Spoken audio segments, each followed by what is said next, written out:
Hey everyone and welcome. I'm Matt with Chaparral Motorsports. Check us out at chapmoto.com for all of your riding needs. Today I have for you the new Fly Racing Sector boot. It's packed full of features and really raises that bar in Fly's boot category. That's coming up right now. So Fly offers a lot of great products. Their helmets are fantastic and they offer a lot of great technical apparel. So adding this boot to their lineup really completes that and sets them apart as a brand. This boot was primarily designed to be worn at higher levels of racing, and it's going to offer tons of protection, so that really steps it up in their boot category.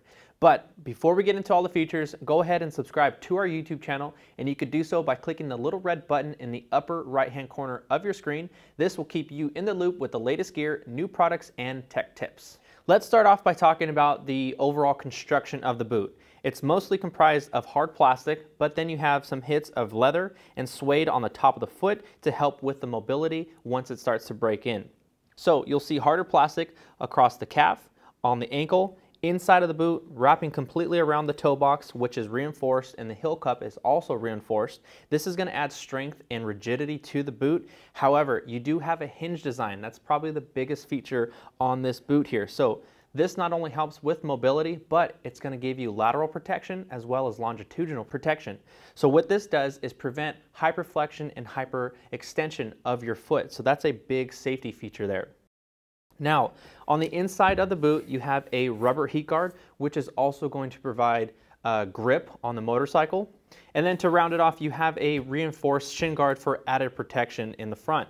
They use a 4-buckle design, which I really like, and it's pretty standard in the industry.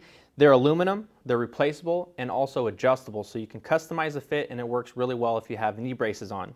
Very easy to operate even with gloves on. It doesn't take a lot to snap it down. And then at the bottom, you see this molded ridge. This is going to protect that lower buckle from any objects you come across. So that is a really great preventative feature. You get a single compound sole, which is going to give you exceptional grip. And then you have this ridge at the heel to really keep you planted on your bike. It's a traditional sole, so it's stitched on and can be replaced by a cobbler. And then you have a steel toe cap that's easy to replace and easier to maintain. Now let's work our way to the top of the boot and then go inside. You have this rubber opening, which is nice because it's going to create a seal against your leg to prevent rocks and dirt from coming in. And then if I open the entire boot up, once again you can see how easy those buckles come off. Velcro at the top for the enclosure, and then it's 3D mesh lines. So this is going to add a lot of comfort to the boot. It's also going to help with breathability. So that's fully lined with that. The gaiter is padded as well for extra comfort. This boot does have a bootie inside, and which is nice because it has gel inserts in the ankle bone for extra protection, and the material of it is breathable, so it's going to help your foot to stay drier and more comfortable as you're riding. So that's pretty much it. That is the new Fly Racing Sector boot. Now, at full retail, just under 450 bucks, it's still a great deal because when you start to venture into the hinge boot category, you're looking upwards of $500 to $600 for a pair of boots. So that's a great deal. Check chapmoto.com for the most current pricing.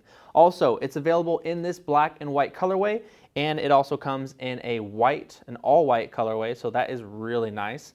Sizes 7 to 13, and me personally, I'm a 10 across the board in boots, and this 10 fits me spot on, so I would say they're pretty true to size, especially when wearing a thinner sock because that bootie does add a lot of comfort.